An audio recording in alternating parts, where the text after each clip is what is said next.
안녕하십니까. 저는 바이코 코리아에서 FA 업무를 맡고 있는 최혜강이라고 합니다. 먼저 바쁘신 와중에도 이렇게 시간을 내어주셔서 저희 웨비나에 참여해 주셔서 감사합니다.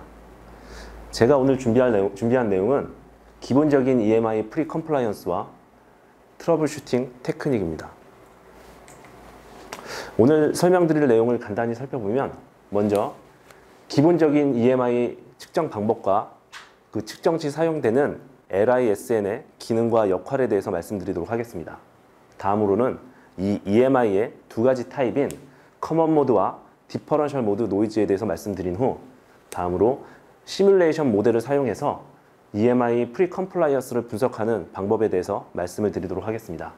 그 다음으로는 실제 레이아웃 시 우리가 고려해야 될 사항과 측정 장비인 필드 프로브, 시그널 스플리터, 그리고 간단한 커런트 프로브에 대해 말씀드린 후, 마지막으로 실제 사례를 통해 저희가 어떻게 EMI 문제에 대해서 접근했는지 말씀을 드리도록 하겠습니다. 먼저 여러분께서 저희 전력전자 쪽에 종사하시는 분이라면 조만간 또는 이후에 반드시 EMI에 대한 이슈에 직면하시게 됩니다. 이 EMI는 미리미리 EMI에 대한 개념과 대책을 미리미리 익혀두시는 것이 상당히 필요합니다. 그 이유는 EMI는 모두 아시다시피 EMI는 모든 개발이 완료된 후 최종 단계에서 EMI 측정이 이루어집니다. 따라서 개발 초기부터 EMI에 대한 적절한 대책이 없는 상황에서는 EMI가 폐일됐을 때 다시 처음으로 돌아와서 심지어는 설계를 다시 해야 되는 이런 악순환을 반복할 수가 있습니다. 이는 개발 기간이 계속 늘어나는 역효과 악순환이 있을 수 있습니다. 그래서 미리미리 이런 EMI에 대한 개념과 대책 방법들에 대해서 익혀두시는 것이 상당히 중요하겠습니다. 저희가 오늘 준비한 내용이 여러분의 이러한 접근에 대해서 조금이라도 도움이 되셨으면 하는 바람입니다. 이제 본격적으로 EMI를 시작해보면, EMI란 아시는 바와 같이 일렉트로마그네틱 인터퍼런스라고 합니다. 현대사회에서는 노이즈와 관련된 대부분의 이슈를 단순하게 EMI라고 부릅니다. 하지만 좀 더 정확하게, 명확하게 접근을 해보자면 EMI는 내가 설계한 제품에서 나오는 EMI가 다른 장비에 얼만큼의 영향을 주는지, 그것을 수치적으로 표현하는 게 EMI라고 할 수가 있습니다. EMI는 두 가지 타입이 있습니다. 먼저 안테나를 사용해서 측정되는 라디에이티드 EMI가 있고요. 또 라인 임피던스 스테빌라이저선 네트워크라고 하는 LISN을 통해서 입력 포트의 노이즈의 흐름을 측정하는 컨덕티브 EMI가 있습니다. 이 시간에서는 컨덕티드 EMI에 대해 포커싱을 맞춰서 말씀을 드리도록 하겠습니다. 이 컨덕티드 EMI를 생각해보면 역시 이 컨덕티드 EMI도 두 가지 형태로 생각을 해볼 수가 있습니다. 하나는 일반적으로 노멀 모드 노이즈라고도 부르는 디퍼런셜 모드 노이즈, 또 하나는 커먼 모드 노이즈가 있을 수 있겠습니다. 이 EMI 노이즈가 커플링 되는 방법은 크게 네 가지 정도를 생각해 볼 수가 있습니다. 첫 번째로 컨덕티브 형태인데요. 컨덕티브는 실제 도체가 직접적으로 연결이 되어서 그 연결 통로로 EMI가 전달되는 형태가 컨덕티브 형태가 되겠습니다.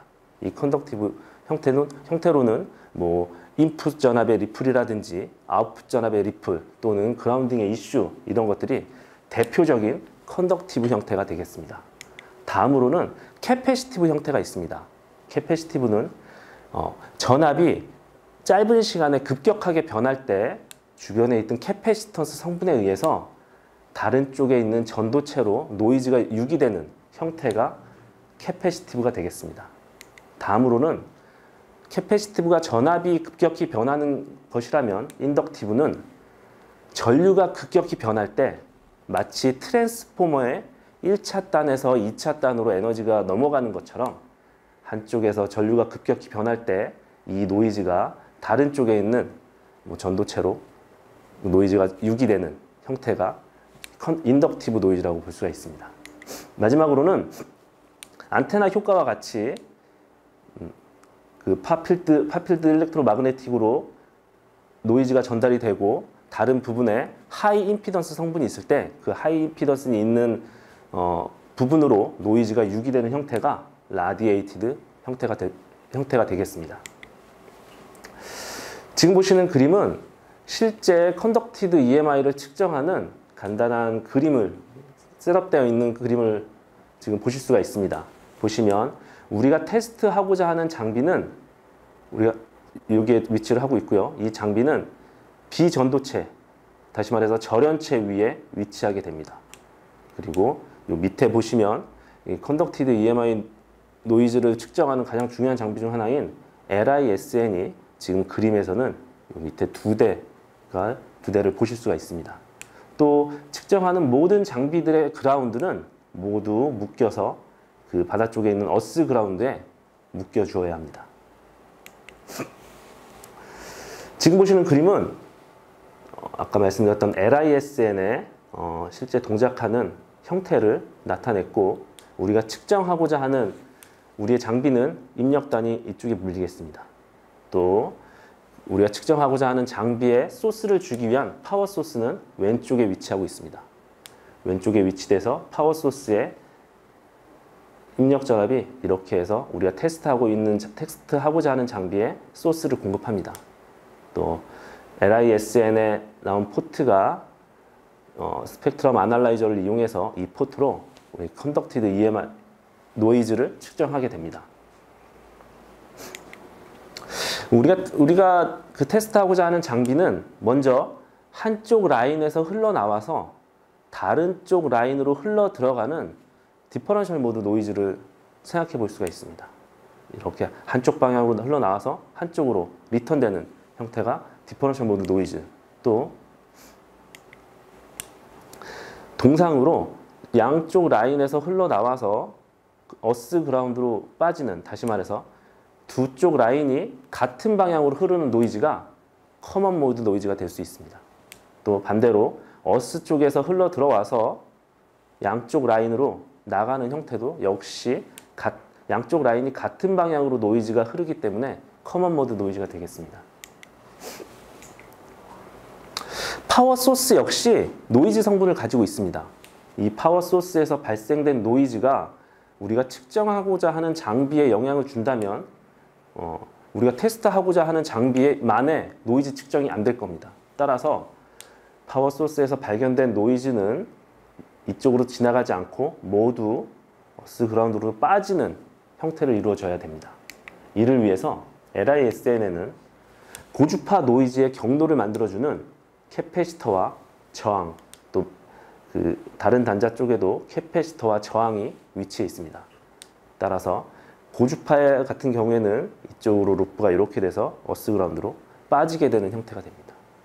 또 그 노이즈 성분이 이쪽으로 지나가면 안 되기 때문에 이 라인에 직렬로 상당히 큰 인덕턴스를 가진 인덕터가 위치를 하게 됩니다. 이 인덕터는 파워 소스에서 발생된 고주파 노이즈를 블로킹하는 역할을 하게 되겠습니다. 다시 말해서 LISN의 가장 큰 역할 중 하나는 파워 소스에서 만들어진 노이즈가 우리가 측정하고자 하는 장비 쪽으로 넘어오지 않는 고주파 노이즈를 블로킹하는 그런 역할을 하겠습니다. 다음으로 또 중요한 LISN의 역할은 우리가 측정하고자 하는 주파수 대역에서 일정한 임피던스를 제공하는 겁니다. 그래야 스펙트럼 아날라이저에서 측정되었을 때 그것이 임피던스 매칭으로 인해 정확한 노이즈의 레벨을 측정할 수가 있습니다. 지금 이 그림은 약 150kHz에서 30MHz까지 측정이 가능한 LISN의 시뮬레이션된 파형이 되겠습니다. 보시다시피 지금 주파수 대역에서는 약 1Hz부터 100MHz까지 되어 있고요. 보시다시피 주파수가 낮은 대역에선 임피던스가 상당히 낮다가 우리가 측정하고자 하는 약 150kHz, 150kHz부터 30MHz까지 55매 일정한 임피던스를 제공하고 있습니다.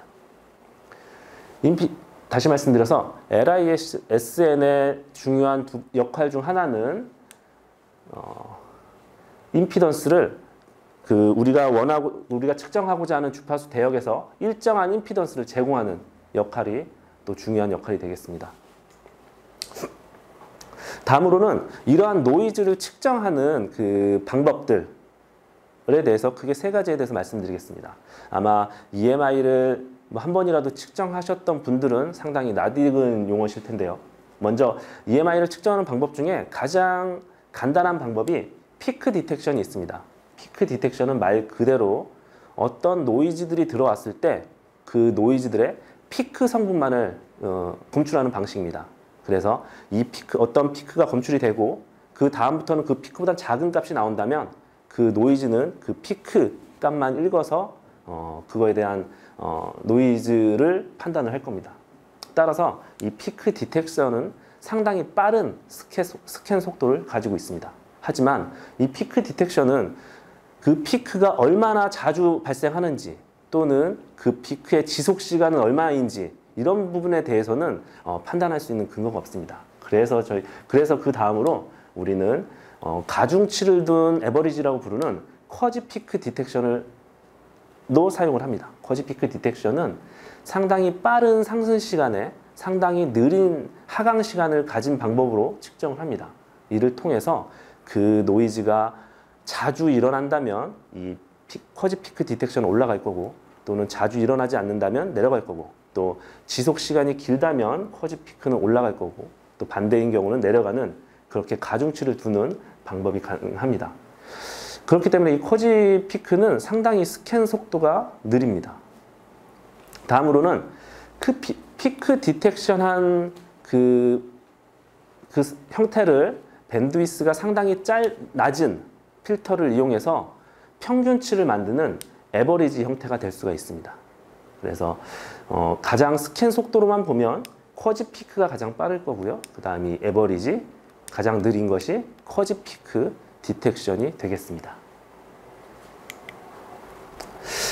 지금 간단하게 이 쿼지 피크와 쿼지 피크 에버리지를 판단을 해서 이 EMI가 패스인지 페일인지를 판단하는 플로우 차트를 간단하게 그려봤습니다. 먼저 피크 디텍션을 다시 한번 말씀드리면 이러한 노이즈 성분이 들어왔을 때 피크 디텍션은 가장 피크치들만 판단을 하는 형태가 되겠습니다.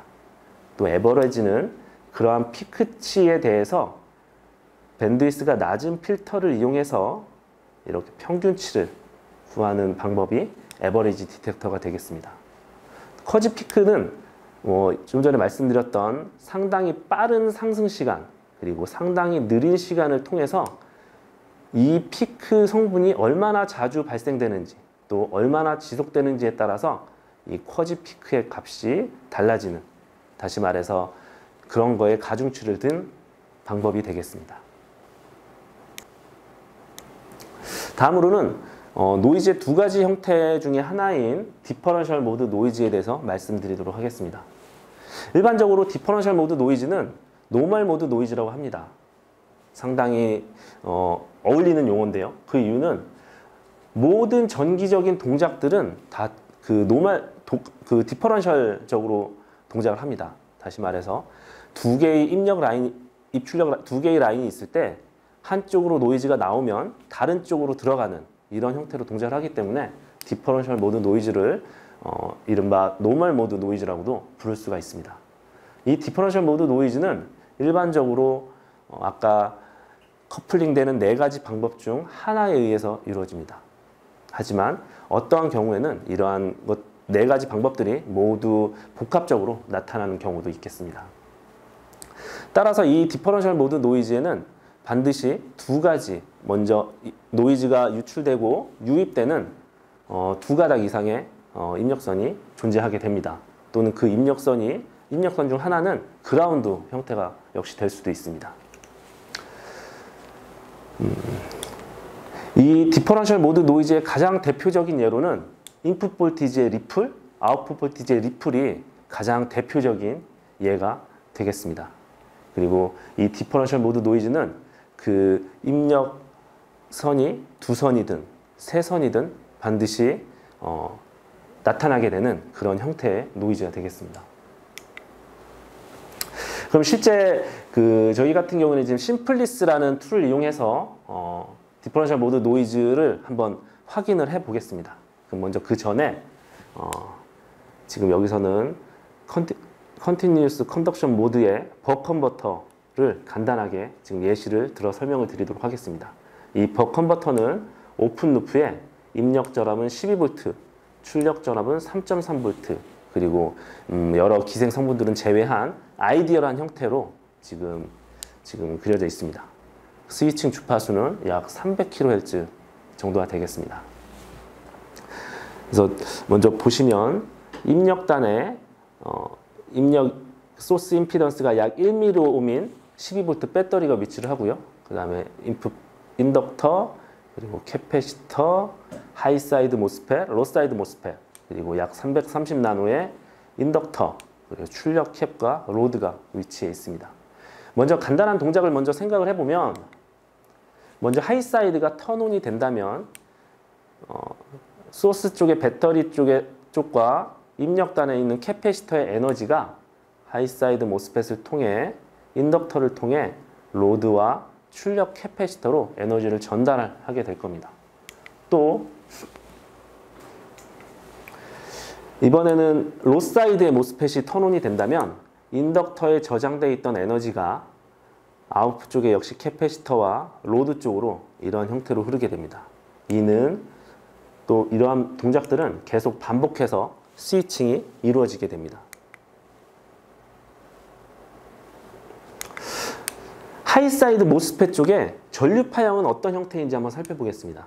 그래서 보시면 컨티뉴어스 컨덕션 모드이기 때문에 지금 약 6A 정도의 DC 옵셋이 걸려 있음을 보실 수 있고요. 그 이상부터는 그 L 값에 따라서 전류가 기울기를 갖고 상승하고 턴 오프되고 턴 온되고 턴 오프되는 걸 보실 수가 있습니다. 인덕터에서 흐르는 전류를 보시면 역시 아까 말씀드렸다시피 약 7A 정도의 DC 옵셋이네요. 7A 정도의 DC 옵셋이 걸린 상태로 지금 이런 톱니파 형태로 지금 전류 파형을 확인하실 수가 있습니다.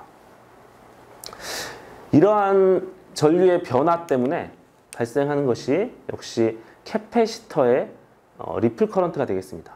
지금 여기서는 리플 커런트가 이렇게 보이고 있고요. 이러한 리플 커런트가 결국에는 LISN에서 측정되는 노이즈의 노이즈 소스원이 되겠습니다. 이러한 리플 커런트는 입력 전압을 이런 형태로 역시 그 영향을 미치고 이 형태가 소스 단에서는 이런 형태로 보이게 됩니다. 이러한 부분이 LIS 단에서는 노이즈 성분으로 측정이 되겠습니다. 다음으로는 이 실제 LISN을 추가해서 LISN에서 측정되는 것은 어떤 형태인지 한번 살펴보도록 하겠습니다. 보시면 요 부분에 지금 LISN의 등가 회로를 추가를 했고요. 또 하이사이드 쪽에 흐르는 전류를 절연 형태로 해서 이쪽으로 분리된 형태로 시뮬레이션 회로를 작성을 했습니다. 이쪽에 흐르는 전류 보시면 아까 하이사이드에 흐르는 전류와 역시 똑같은 형태의 지금 전류 파형을 보실 수가 있고요. 역시 입력 캐패시터의 파형을 보시면 전압 파형을 보시면 역시 이런 파형을 보실 수가 있습니다. 매 주기 300kHz마다 지금 스위칭에 의해서 노이즈가 발생됨을 지금 확인하실 수가 있습니다. 이를 LISN에서 약 1메가의 게인을 가진 오프앰프를 통해서 측정을 해보면 지금 매 300km마다 상당히 높은 노이즈가 발생하심을 시뮬레이션을 통해서 확인을 하실 수가 있습니다. 다음으로는 커먼 모드 노이즈에 대해서 말씀을 드리도록 하겠습니다. 커먼 모드 노이즈는 그 입력선의 동상으로 전류가 흐르는 형태가 되겠습니다. 그래서 어스 그라운드와 연결된 샤시나 베이스 플레이트 또는 측정 장비 쪽을 통해서 그쪽 경로를 통해서 이 어스 그라운드를 통해 약 그 두 가닥의 입력선 라인으로 똑같이 전류가 흐르는 노이즈가 흐르는 이런 형태의 노이즈를 커먼 모드 노이즈라고 합니다. 또는 역시 인풋 피드에서 흘러나와서 어스 그라운드로 가는 형태 역시 커먼 모드 노이즈가 되겠습니다. 사실 이 커먼 모드 노이즈는 상당히 그 경로를 판단하기가 쉽지가 않습니다. 그 이유는 뭐 기생 성분이라든지 이런 부분들에 대해서도 그 캐패시턴스나 이런 패스가 형성된다면 그쪽으로도 커먼 모드 노이즈가 흐를 수 있기 때문에 이러한 경로들을 모두 판단하는 것이 상당히 쉽지는 않은 작업이 되겠습니다. 이러한 커먼 모드 노이즈는 어스 그라운드나 또는 절연된 그라운드를 가진 세 가닥의 와이어를 가진 시스템에서 커먼 모드 노이즈는 확인이 됩니다. 따라서 이런 어스 그라운드에 연결되어 있지 않은 비절연 타입의 DC-DC 컨버터라면 아무래도 그 절연형 타입보다는 이 커먼 모드 노이즈에 대해서는 상당히 좀 더 그 발생하지 않는 수월한 그런 면을 생각해 보실 수가 있습니다. 또한 이 커먼 모드 노이즈는 테스트 장비에 의해서도 상당히 취약합니다. 테스트 장비가 우리가 측정하고자 하는 제품에 물려져 있을 때 커먼 모드 노이즈는 그 측정 장비를 통해서도 흐를 수 있기 때문에 상당히 측정 장비에 대해서 상당히 취약하다고 볼 수가 있습니다. 그리고 절연형 컨버터에서도 출력의 마이너스 단자가 어스 그라운드에 함께 묶이는 형태의 어플리케이션이 있을 수가 있습니다. 이 경우에는 커먼 모드 노이즈와 디퍼런셜 모드 노이즈가 합산돼서 출력단에 나타나게 됩니다. 또한 비절연 DC-DC 컨버터에서 측정 장비를 물린 상태에서 이 흐르는 커먼 모드 노이즈 때문에 이 시스템이 상당히 이 시스템에 문제를 일으킬 수 있는 요인이 되겠습니다. 그럼 아까 디퍼런셜 모드 노이즈에서 했던 바와 같이 역시 시뮬레이션을 통해서 이 커먼 모드 노이즈의 패스가 어떤 식으로 형성될 수 있는지 한번 말씀을 드리도록 하겠습니다. 지금 보이시는 토폴로지는 절연형 형태의 풀 브릿지 형태가 되겠습니다. 보시다시피 하이 사이드, 로 사이드, 하이 사이드, 로 사이드가 있고요. 가운데 트랜스포머를 통해서 1차 측에서 2차 측으로 에너지를 넘겨주는 타입이 되겠습니다. 먼저 기본적인 파형을 한번 생각을 해보면 트랜스의 1차 단의 전압 파형을 생각해보면 지금 이 시스템이 48V 입력의 시스템이기 때문에 48V에서 마이너스 48V, 48V 이러한 구형파의 전압을 확인하실 수가 있습니다. 1차 측에 흐르는 전류 파형을 보면 역시 이런 형태의 전류가 흐름을 확인하실 수가 있고요. 2차 단에서는 역시 이런 파형의 전류가 흐른다는 것을 아실 수가 있습니다.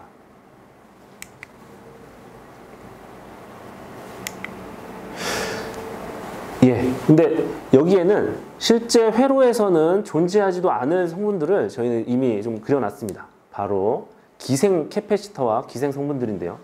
먼저 하나를 보면 이 컨버터에서 모든 모스펫들은 드레인 단자가 베이스 플레이트에 물리게 됩니다. 역시 방열을 위해서겠죠. 베이스 플레이트에 묶여 있기 때문에 그 베이스 플레이트는 다시 어스 그라운드 쪽에 물리게 됩니다. 따라서 모스펫의 드레인 단자와 베이스 플레이트 간에는 기생 캐패시턴스가 존재를 하게 됩니다. 이는 하이사이드 모스펫뿐 아니라 로사이드도 마찬가지고요. 또 반대쪽에 있는 다른 모스펫 역시 마찬가지입니다. 그래서 이러한 기생 캐패시턴스가 모여서 베이스 플레이트에 물리게 됩니다. 또 트랜스포머에서도 이런 기생 성분을 확인하실 수가 있습니다. 1차 단에서 2차 단으로 기생 인덕턴스와 기생 캐패시턴스가 존재를 하게 됩니다. 트랜스포머의 결합도를 높이기 위해서 트랜스포머를 아주 잘 만들었다면 오히려 기생 캐패시턴스는 더 증가를 하게 될 겁니다. 또 역시 플래너 타입의 트랜스포머 역시 이 기생 캐패시터는 좀 더 증가하는 형태가 될 겁니다. 따라서 어떤 EMI 커먼 모드 노이즈는 이 기생 캐패시터를 통해서 흘러나와서 어스 그라운드로 가서 LISN으로 들어갈 겁니다. 또한 이쪽에서도 트랜스포머 1차 단에서도 2차 측으로 기생 캐패시턴스에 의해 전류가 흐르고 역시 베이스 플레이트를 통해 어스 그라운드로 흘러 들어갈 겁니다. 먼저 커먼 모드 노이즈가 발생하는 것을 한번 생각을 해보면, 여기 하이사이드 모스펫의 드레인 소스 전압을 측정을 했습니다. 이 어떤 토폴로지든 이런 스위칭 로스를 줄이기 위해서 GVS를 한다 하더라도 모스펫 양단의 드레인 전압은 이런 짧은 시간에 상승하는 형태를 가질 수밖에 없습니다. 따라서 짧은 시간에 전압이 급격하게 변했기 때문에 이런 기생 캐패시턴스로 인해 아까 캐패시티브 형태로 노이즈가 전달이 되겠습니다. 이 노이즈들은 얘뿐 아니라 다른 쪽에 있는 하이사이드, 로사이드에 있는 지금 얘가 흐를 때는 얘가 턴온이 됐을 거기 때문에 이 전류가 함께 흘러서 결국엔 베이스 플레이트에서는 이 커먼 모드 노이즈가 합산된 형태로 보여지게 됩니다. 트랜스포머 역시 마찬가지입니다. 아까 보셨다시피 트랜스포머 1차 단의 전압 역시 상당히 급격하게 전압이 변하고 있기 때문에 이 캐패시터를 통해서 캐패시티브 형태로 노이즈가 유기가 될 겁니다. 그래서 이러한 노이즈들은 실제 LISN에 측정된 어스 그라운드 쪽으로 이러한 노이즈 형태로 보여지게 됩니다. 따라서 우리가 이런 커먼 모드 노이즈에 대한 대책을 마련하지 않는다면 이 노이즈는 그대로 LISN으로 들어가서 LISN의 임피던스인 50옴에 해당하는 그 노이즈 레벨을 만들어낼 겁니다.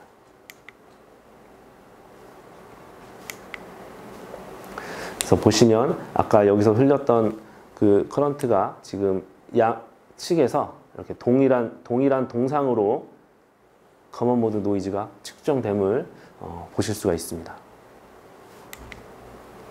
이 형태가 지금 여기에 흐르는 커먼 모드 노이즈가 LISN의 임피던스 50옴과 곱해져서 그 값이 전압 형태로 이렇게 커먼 모드 노이즈 형태로 보이게 됩니다.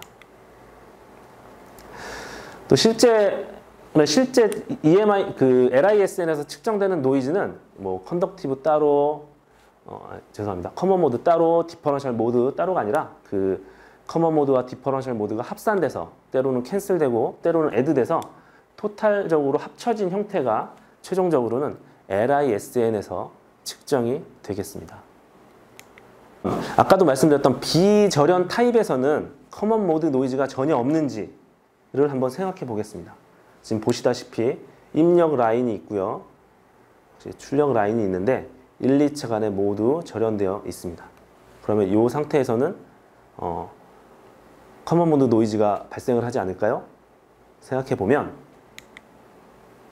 이런 형태를 볼 수가 있습니다. 이 소스를 사용하는 어떤 시스템이 있다면 이 출력 전압을 사용하는 어떤 로드가 있다면 그 로드 단에서는 반드시 어딘가에서 어스 그라운드와 묶이든 또는 어스 그라운드와 연결되는 기생 캐패시턴스가 존재를 합니다. 이로 인해서 이쪽으로 기생 캐패시터로 흐르는 전류를 통해서 실제 비절연 타입이라 하더라도 LISN을 측정을 해보면 이런 형태의 노이즈를 확인하실 수가 있습니다. 보시면 지금 거의 같은 상으로 지금 180도로 틀어져 있는 형태가 디퍼런셜 모드 노이즈, 또 동상으로 발생되는 형태가 커먼 모드 노이즈가 되겠습니다. 이 노이즈의 소스원은 당연히 출력단의 아웃풋 리플 전압이 소스원이 되겠습니다. 다음으로는 레이아웃이 고려해야 될 사항에 대해서 간단하게 말씀을 드리겠습니다. 지금까지 한 시뮬레이션은 사실 이상적인 형태에서의 말씀드렸습니다. 하지만 실제 레이아웃은 이상적이지 않습니다. 레이아웃에는 많은 기생 성분들이 실제 존재를 하고 있고요. 이런 부분들까지 고려를 하는 것이 사실은 가장 정확한 시뮬레이션, 가장 근접한 시뮬레이션이 되실 수가 있습니다. 그렇지 않은 경우에는 이 기생 성분들이 상당히 많은 실제 회로적인 동작이나 이런 거에 많은 영향을 미치고 있습니다. 단적인 예로 캐패시터 같은 경우에도 고주파 부분에서는 그 기생 인덕턴스가 ESL로 보이는 시점부터는 캐패시터가 캐패시터로서의 성능에 상당히 제한을 갖게 되는 형태가 있을 수도 있습니다. 또 이러한 레이아웃을 보다 최적화되지 않은 상태에서 필터만을 추가한다면 굳이 필요하지 않을 필터를 1단, 2단, 3단 계속 추가해야 되는 상당히 비효율적인 결과를 얻으실 수도 있습니다. 또 EMI를 위해서는 이 그라운드를 PCB 패턴층에 할당하는 것이 상당히 중요한데 양면 기판에서는 다시 말해서 한쪽 면을 그라운드에 할당할 수 없는 양쪽 면에서는 이 EMI 솔루션을 가져가는데 상당히 제한이 될 수밖에 없겠습니다. 또한 우리가 그 PCB에서 실제 많이 적용하는 뭐 비아라든지 이런 패턴들에 대해서도 이 비아나 패턴들이 갖고 있는 기생 성분들을 우리가 이해하는 것이 EMI 노이즈들의 패스나 어떤 크기 등을 판단하는 데 상당히 중요한 팩터가 되겠습니다.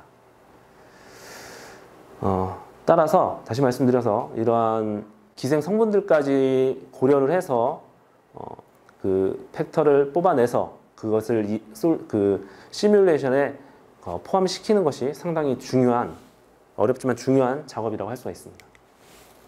그럼 간단한 이제 회로를 통해서 패턴 실제 PCB 패턴과 한번 비교를 한번 해보도록 하겠습니다. 실제 간단한 회로가 있는데요.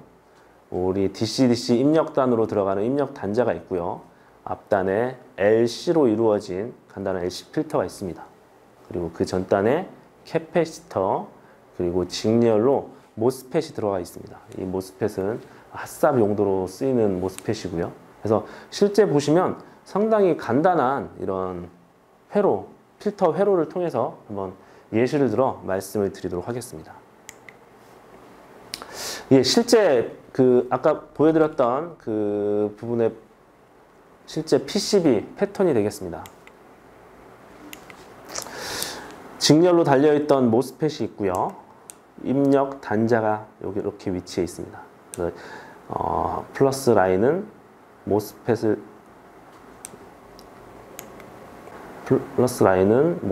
통해서 인덕터를 통해서 연결이 되고요.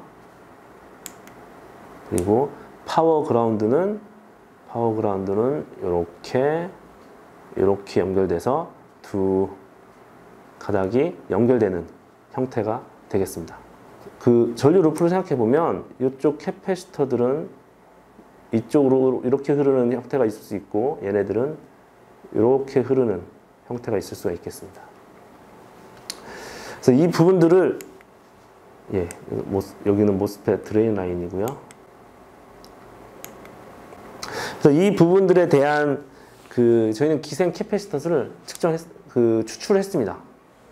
아까 보셨던 상당히 간단한 그 필터 회로였음에도 불구하고 기생 성분들까지 고려하자면 상당히 복잡하고 지금 좀 난해해 보이는 이런 회로가 되겠습니다. 그래서 이렇게 생각하실 수 있습니다. 이렇게 실제 기생 성분을 추출하는 것은 거의 불가능하다. 보시다시피 그렇게 간단한 회로도 이렇게 복잡해지기 때문에 맞는 말씀입니다. 그것은 거의 불가능하기 때문에 그래서 저희가 말씀을 드리는 내용은 일단 그 필터가 이상적이다 생각하고 그 필터를 먼저 설계를 하신 후 그렇게 해서 제작을 하신 다음에 간단한 기본적으로 노이즈를 측정할 수 있는 장비들을 이용해서 실제 노이즈가 어느 부분에 얼만큼 발견되는지를 통해서 접근하시는 것이 보다 효과적인 방법이실 수도 있습니다. 그러한 툴들에 대해서 말씀을 먼저 드리자면 먼저 대표적으로 비하이브 100이라는 키트가 있습니다. 이 키트는 와이드밴드의 RF 앰플리파이어와 케이블을 가지고 있는 형태가 되겠습니다. 보시다시피 프로브는 4가지 형태를 가지고 있고요. 3개는 H필드 프로브, 하나는 E필드 프로브가 되겠습니다. 그래서 H필드 프로브는 넓은 지역을 에서 측정하는 좀 큰 형태, 또 작은 형태로 키트가 구성이 되어 있습니다. 그래서 그 EMI 노이즈를 측정하실 때 대략 큰 H필드를 사용해서 대략적인 노이즈가 발생되는 위치를 찾으시고 작은 H필드를 이용해서 보다 세밀하게 정확하게 EMI가 노이즈가 커플링 또는 발생되는 소스원을 찾으실 수가 있게 되겠습니다. 다음으로는 파워 스플리터라고 하는 장치가 있겠습니다. 이 파워 스플리터는 두 가지 형태가 있는데요. 하나는 ZSCJ-2-2 플러스. 이 장비는 커먼 모드 노이즈를 블로킹하는 역할을 합니다. 또 ZSC-2-2 플러스 미니 서킷은 디퍼런셜 모드를 블로킹하는 역할을 합니다. 따라서 우리가 어떤 노이즈를 측정했을 때 이 노이즈가 커먼 모드 노이즈인지 또는 디퍼런셜 모드 노이즈인지를 판단을 해야 되는 상황에서는 이 파워 스플리터를 통해서 우리가 확인하고자 블로킹하고자 하는 노이즈 형태를 블로킹하고 노이즈가 변경이 있는지를 확인하셔서 그 노이즈가 커먼 모드인지 디퍼런셜 모드 노이즈인지를 판단하실 수가 있습니다. 다음으로는 저희 회사에서 직접 만들어서 사용을 하는 프로브인데요. 커런트 프로브가 되겠습니다. 여기 보시면 하이 퍼미러빌 높은 투자율의 코어를 이용해서 이런 형태로 감겨서 우리가 순수 제작이 된 그런 커런트 프로브가 되겠습니다. 그래서 이 코어를 우리가 측정하고자 하는 와이어 또는 케이블을 이 코어를 통과시켜서 그 전류, EMI 노이즈의 전류 형태를 측정하실 수가 있습니다. 실제 오실로스코프를 통해서 전류를 측정하는 것이 가능하지만 오실로스코프의 전류 프로브는 그 측정할 수 있는 레벨이 상당히 작은 경우에는 정확하게 측정이 어렵습니다. 하지만 저희가 손수 만든 요 커런트 프로브로는 상당히 작은 노이즈 성분의 전류도 측정이 가능하기 때문에 상당히 유용하게 적용이 가능합니다. 또 그 측정하고자 하는 케이블 두 가닥을 함께 통과시켜서 그 노이즈가 상쇄되는지 또는 증가되는지 이를 통해서 커먼 모드 노이즈인지 디퍼런셜 모드 노이즈인지를 판단을 하실 수도 있습니다. 역시 저희 그 내부에서 저희가 손수 만든 그런 프로브고요. 니어필드 프로브가 되겠습니다. 역시 이 형태로 실제 노이즈가 발생되는 곳을 확인을 하실 수가 있습니다. 다음으로는 실제 디자인 예를 통해서 저희가 실제 경험했던 디버깅 사례를 통해서 어떤 식으로 이 EMI 노이즈에 대해서 접근을 했는지 말씀을 드리도록 하겠습니다. 먼저 말씀드릴 이 컨버터는 약 250W의 크리티컬 컨덕션 벅 레귤레이터고요. 효율은 약 96% 이상. 또 스위칭 주파수는 500kHz가 되겠습니다. 여기 또 PCB 에이리어는 상당히 작고 또 절연된 메탈 박스로 둘러쳐져 있는 그런 형태가 되겠습니다. 주변 온도는 약 65도. 또 서멀 매니지먼트는 이 벅 레귤레이터는 파워 SIP 형태이기 때문에 PCB 쪽의 패턴을 통해서 방열이 되는 그런 구조를 가지고 있습니다. 따라서 이는 PCB 파워 SIP가 실장된 면에서 반대쪽으로 열을 방열시켜야 되기 때문에 상당히 많은 서멀 비아들을 적용을 해야 됩니다. 이런 서멀 비아들은 그라운드 패턴들을 넓게 깔려진 그라운드 패턴을 관통해야 되기 때문에 기생 성분들, 기생 인덕턴스들이 좀 더 많이 발생되는 그런 구조가 되겠습니다. 또 CISP 2.5 컨덕티드 EMI를 만족시키기 위해서 투 스테이지의 필터가 적용이 되었습니다.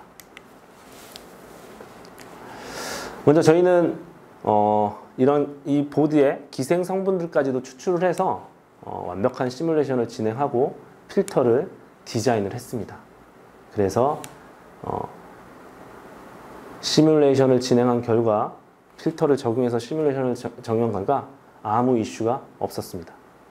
역시 말씀드렸다시피 기생 성분들까지 추출해서 이런 성분들까지 고려를 해서 저희는 이 시뮬레이션을 통해 EMI 노이즈에 대한 이슈가 없음을 확인했습니다. 자, 간단하게 지금 시뮬레이션 회로가 그려져 있고요. 입력 소스, LISN, 1, 2차 필터, 그리고 저희 벅 레귤레이터의 하이 사이드 모스펫, 로 사이드 모스펫, 인풋 캡. 그래서 이렇게 저희 벅 컨버터의 내부가 되겠습니다. 보시다시피 벅 컨버터 앞단에 1차 필터가 위치를 하고 있고요. 2차 필터가 위치를 하고 있습니다. EMI가 가장 많이 발생되는 소스 1을 한번 생각을 해보면 요 모스펫이 하이사이드와 로사이드의 모스펫이 스위칭을 할 때 이 캐패시터에 리플 커런트가 발생을 하고 이 리플 커런트에 의해서 이 입력 전압에 상당히 많은 노이즈가 실리게 됩니다. 아까 맨 처음에도 말씀드렸다시피 이쪽이 실제 노이즈 소스 1이 될 겁니다. 이 노이즈들은 상당히 크기가 클 거고요. 또 스위칭 주파수의 체배 형태로 노이즈가 실려 있게 되겠습니다.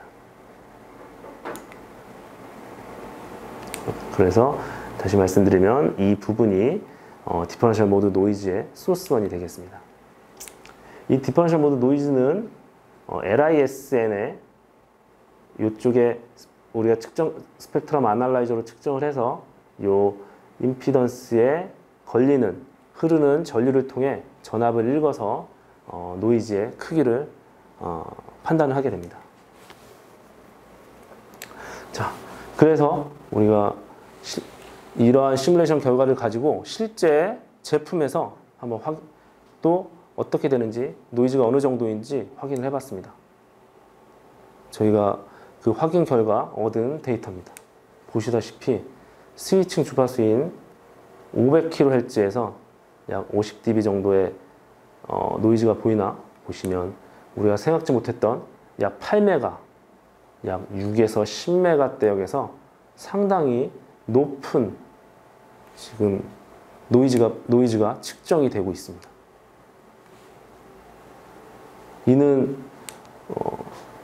우리가 이 실제 시뮬레이션에서는 절대 전혀 보지 못했던 상황이고요. 그래서 실제 제품과 우리가 했던 시뮬레이션과 어떤 간극이 있다는 것을 예상을 해볼 수가 있습니다.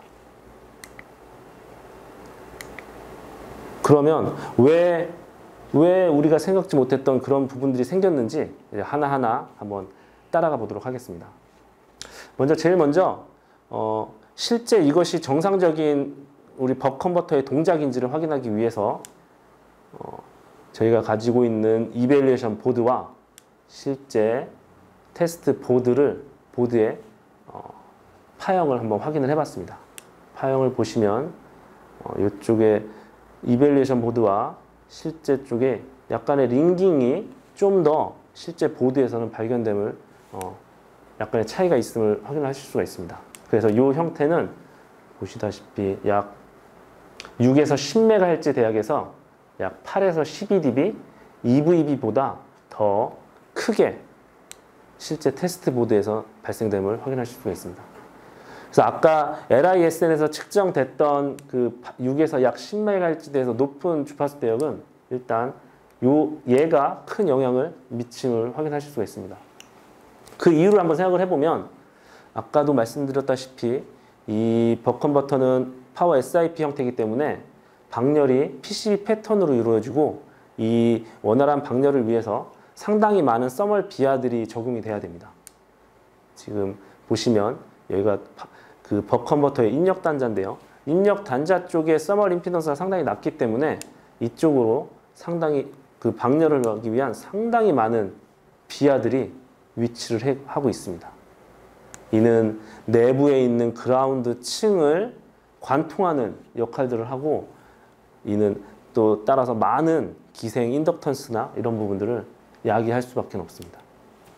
그래서 저희 이벨레이션 보드와 비교를 해봐도 입력 단자 쪽에 비하의 양이 상당히 많게 실제 보드에서는 되어져 있다는 것을 확인하실 수가 있습니다. 예, 이런 형태 때문에 지금 아까 보였던 8에서 12dB가 8에서 10메가, 6에서 10MHz 대역에서 저희 이벨레이션 보드보다 훨씬 더 안 좋은 노이즈를 가진 원인이 되겠습니다. 그런데 생각해 볼 수가 있습니다. 이렇게 노이즈가 발생이 됐는데 그 노이즈가 왜 LISN에서도 발생되는지, 필터 뜨는 전혀 동작을 하고 있지 않은지, 이런 부분들에 대한 의문이 생길 수 있습니다. 그래서 물론 이 링깅, 그러한 인덕턴스 때문에 생긴 링깅이 노이즈를 좀 더 많이 발생을 시켰는데 그 부분들이 왜 EMI 필터에서는 걸러지지 않았는지 한번 생각을 해보도록 하겠습니다.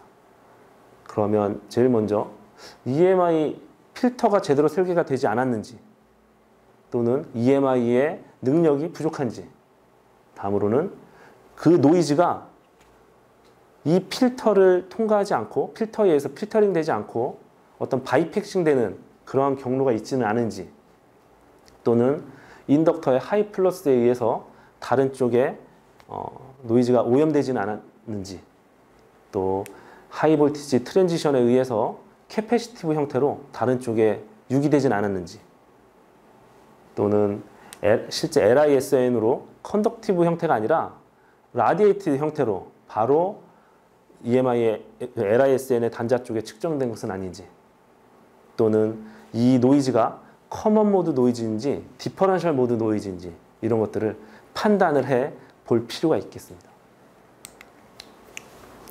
자, 제일 먼저 해야 될 건 이 노이즈가 과연 커먼 모드 노이즈인지 디퍼런셜 모드 노이즈인지를 판단하는 겁니다.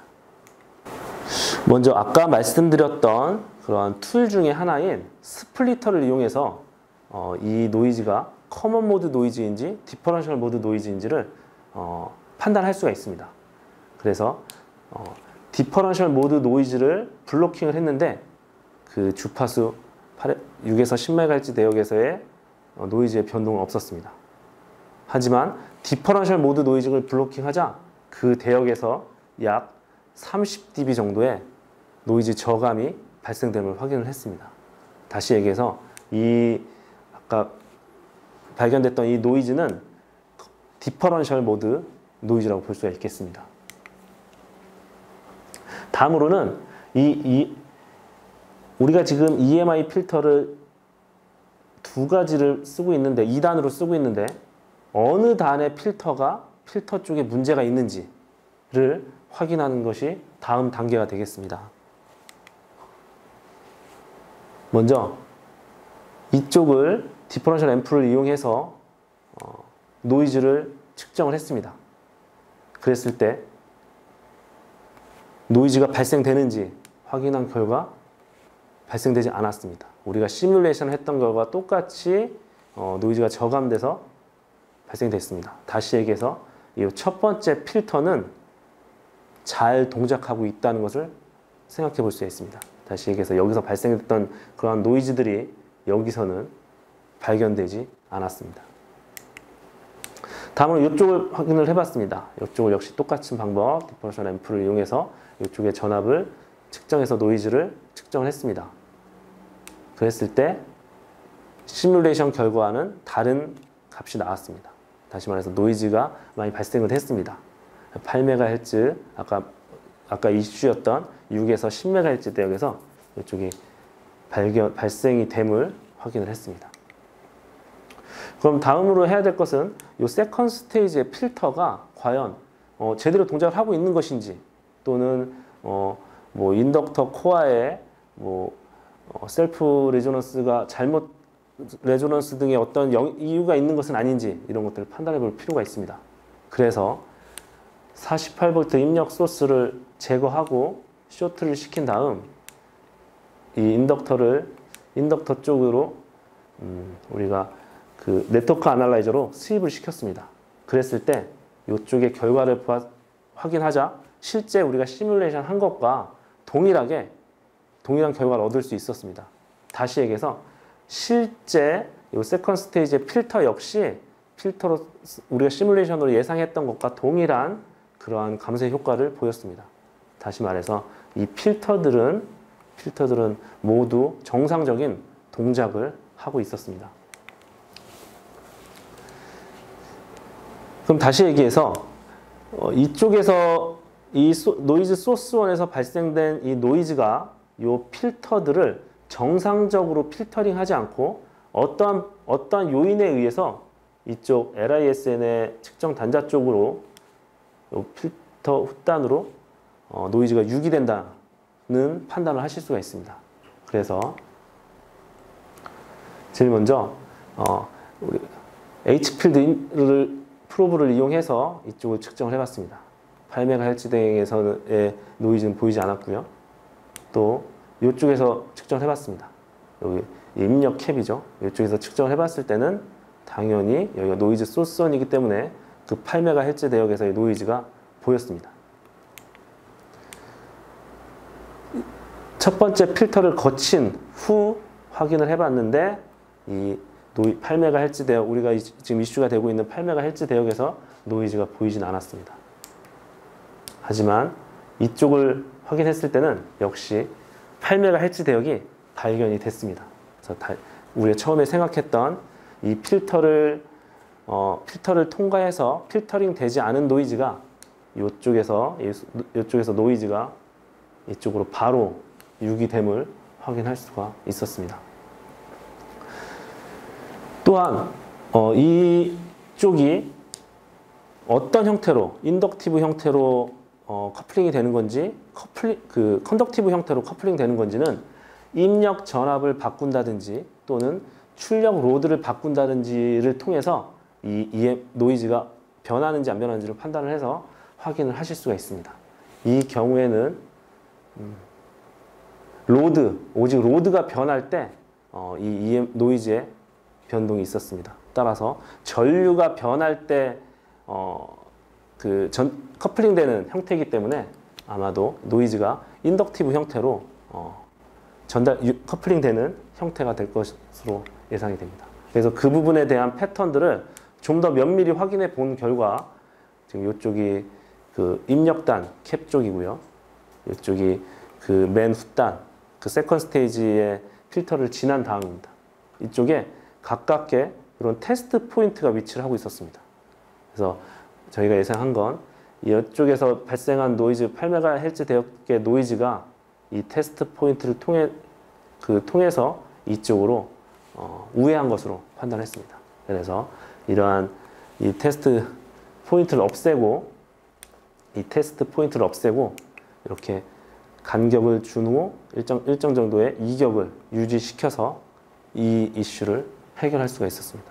그래서 이러한 접근 방법으로 물론 이건 이제 하나의 예를 통해서 저희가 말씀드린 사항이지만 이러한 예를 통해서 이러한 과정들을 여러분들이 어떤 EMI 그 이슈가 발생했을 때 이러한 접근 방법으로 접근을 하시면 좀 더 수월하게 EMI에 대한 해결책을 가져가실 수 있지 않을까 생각이 됩니다. 예, 저희가 참고로 한 자료들은 이러한 자료들이고요. 예, 제가 오늘 준비한 내용은 여기까지입니다. 지금 사실 짧은 시간에 EMI라는 쉽지 않은 영역을 말씀드릴 수밖에 없었기 때문에 내용들이 많이 좀 생략되고 좀 이렇게 될 수도 있습니다. 이 점 감안하셔서 그럼에도 불구하고 이 내용들을 여러분께서 잘 숙지를 하시고 이해를 하신다면 여러분이 EMI에 대한 이슈를 해결하시는데 또는 이해하시는데 약간의 도움은 되지 않을까 싶습니다. 그럼 긴 시간 저희 웨비나를 시청해 주셔서 감사합니다.